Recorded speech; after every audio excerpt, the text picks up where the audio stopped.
Well, it's good to be home. And it's good to have our friends from Hornpain with us today. I'm going to resist the temptation to try and do a travel log this morning. You'll be glad to know. But I'm going to do some reflecting on that experience that I've enjoyed over the last, well, we were away for about 10 days, through the story of Paul and his visit to the Macedonians. On the screen, there'll just be some slides cycling of the time during the Tenth Doha Interfaith Dialogue Conference, which is what I was attending. And it began like this. I'm sitting in the office several months ago, and the phone rings, and a very kind man says, "Hello, I'm calling from the Qatari embassy to Canada, and we wonder if you would like to attend the Doha Conference on Interfaith Dialogue." I'm like, oh, this is a new phone scam I haven't heard before. I said, "Tell you what, I'll call you back." So he gave me a number, and I hung up, and I went online and found the Qatari embassy, and it was the phone number. So I phoned right back, "Hi." Since then, things have unfolded. And I thought of that moment when I think of Paul in the story from Acts, where it says, "In the night a vision came to him that a man crying out to him from Macedonia said, 'Please come and help us.'" And how there is always the call for us as people of faith to listen to the calls that come to us, to go where God calls us to go and be where God calls us to be. Now, earlier in the week, I was kind of complaining that from the time we left the hotel in Doha till we got home, it was 28 hours straight of travel. And then I reread the passage from Acts and was reminded that Paul travels probably took more like a week. And he was traveling to the ends of the earth, quite literally, in his mind and his understanding of what they were doing. And there are, of course, some similarities about the experience Paul would have had and the one that those of us who gathered in Doha would have had. Trying to communicate and hear one another across different languages and cultures and values. Trying to celebrate our faith while be respectful of the people's faith that they already had. One of the things we don't think about often as Christians when we read these Bible stories is that the early apostles who went to talk about the good news they experienced in Jesus were encountering people who were not blank slates. They had their faith that they were excited about too already. Some other things have changed dramatically since the time of Paul. Things that we need to account for. For one thing, it's just as likely that the stranger that we're called to lives in the house next door in this world. As we become more and more multi-faith in our country, the next door is the person of a different faith that perhaps God is calling for us to engage in a conversation about what we believe and to hear more about what they believe. We don't necessarily need to travel across the world to experience that, though in Marathon we may need to go further. We are a bit insulated from that experience.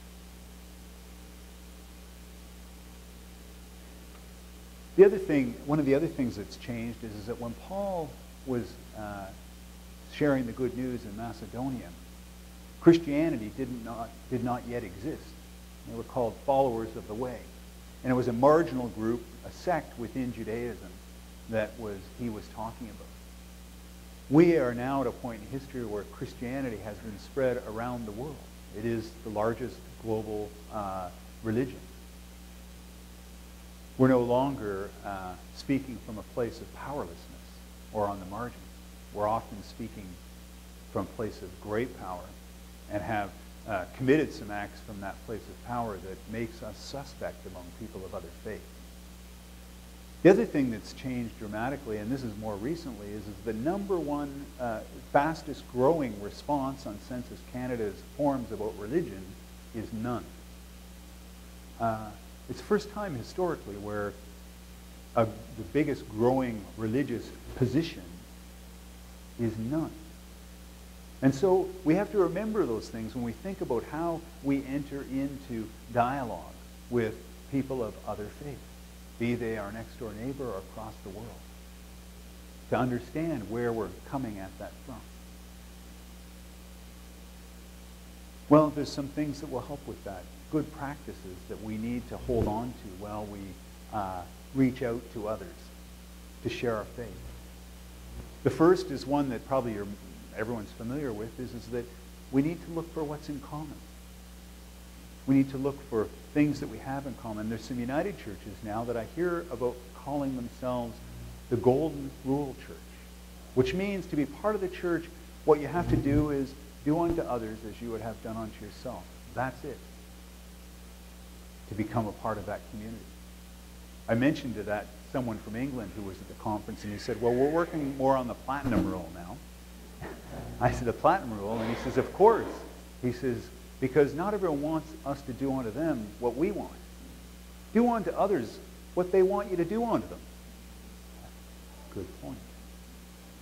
So we look for the similarities, but we need to be careful, because for a long time, one of the ways Christians have dealt with the interfaith world is by saying, well, we're really all the same. You just can't see it yet. In some ways, a really good Jewish person or a really good Muslim is really Christian. They just don't know yet. That's kind of offensive, isn't it? We need to remember that part of to be in the dialogue is to respect differences. And I have to tell you, I have new respect for Justin Bieber. Yes, it's hard to believe, isn't it? The brunt of so many jokes. But Thursday night in Turkey, doing his concert, he stopped so that the people could practice the prayer. Actually stopped twice. The one that happens at sunset and the one that happens at bedtime. There's 5 times a day where a Muslim person, a faithful Muslim person, is supposed to be praying. And he stopped his concert in order that people who wanted to do that could. I thought, good for him. That's exactly what I thought. That's the kind of respect that needs to happen. It doesn't mean we all have to be the same faith, but we have to respect the differences. And I would go further to say that we need to celebrate the differences. We need to be open to experience something in the differences that creates a whole. Because this idea that we're all the same underneath it all kind of makes for a flat world. Sometimes I think about it as, it's like marriage. You want to be different enough for there to be some energy out of that, some creativity. You need to enjoy how people are different. Imagine being married to someone who is exactly like you. Well, if it was me, it would probably be fine, but that's where everyone's mind went. But the truth is, you'd be bored out of your tree. It's about being different. It's about enjoying the difference and recognizing that our judgments and the layers we put over those differences are sometimes not helpful. Here's an example, and I don't know if the picture is squirreled by yet, but there's a photo there of me standing with a bunch of university students from the United Arab Emirates. And they're wearing the full, I wrote it down, it's not on there. I think it's the niqab that is the full black robe. You just see the person's face. And, so often we have understood that as part of the oppression of women in some cultures. We see that as, it's so good that, women don't have to put up with that here. With a heart of openness, I experienced that in a very different way. I experienced these young women as very confident, joyful, and engaging. They weren't afraid. They weren't, dodging being in conversation with people. They were on the floor of the conference asking questions like everybody else, challenging points of view. And there was a kind of playful joy that was in them. And I think, wow, I don't see that as often, at that level that among young people in Canada sometimes. And I think, imagine what it would be like to be removed from all of the pressure about being judged by what you wear and being, sort of recognized by appearance and all those kind of things. Now, I have to say that you do discover that there's subtle clues. The shoes on some of the young women there were quite elaborate, lots of jewelry, and their faces were perfect. So they find a way to communicate their inner light, but they're not controlled by that. And it was interesting because I was remembering an article that I read on Huffington Post, because the Femme organization in Paris had one of these protests against this kind of required dress among Muslims. And I don't know if you know Femme organization, a group of women feminists who protest topless. And there was a letter to them written by a young Muslim woman who said, "You don't speak for me. I am offended by the way you have presented yourself and us in the media." And for a lot of the young women there, it was a choice, not something that was laid on them by men. And where this came really clear to me is that Pearl and I were walking through a mall, and you'd see the husband, he had shorts and a t-shirt on and sandals and, and his partner would be there in a very traditional dress. He obviously wasn't caught up in, practicing his religion in a strict way, and she was. And it made me think of our church. We have a lot more women who are making commitments around their spiritual life than we do men. All of that is to say, we need to practice celebrating those differences. Not only accepting or tolerating, but to look for what the gift might be and what another religion brings to the table. Because it's there that we experience the wholeness of God, I think. When we come together and not only respect and enjoy the differences and our commonalities, not only enjoy and respect our commonalities, but our differences, that wholeness becomes a part of on the earth. I need to say this is a critical practice for people of all faiths. One of the presenters said, his organization, he refers to it as the ark. He says, because we're like the creatures on the ark. And the ark we're on is this planet Earth. And if we can't get along, imagine if the animals started fighting and challenging and cutting off turf on the ark. What a disaster it would have been.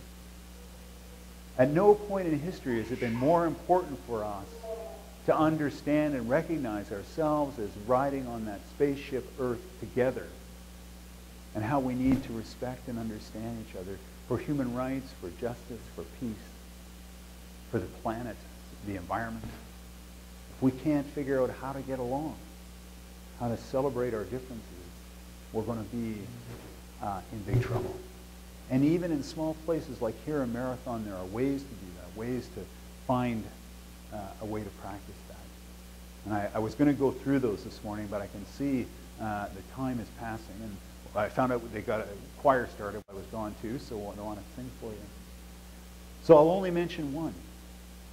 I'll mention that what we're going to do in a few minutes is practice the wide open table of Jesus. Jesus did not care much for institutional religion. In fact, he was most often accused of eating with sinners. And what he entrusted to us is this table. A table at which everyone in the world is welcome to come and eat. Be you righteous or be you a sinner. It always seems so important to me to remind people that Judas shared that meal too. And the disciples who followed Jesus, they were kind of hit and miss in terms of how well they did. A lot like us that way. And so we need to open up this table. And we need to remember when we come to it that it's a matter of opening our hearts to those who are different than us. A matter of committing ourselves to being in the world in a way that is respectful of the way in which we follow Jesus. The one who practices grand and expansive openness to all. Amen.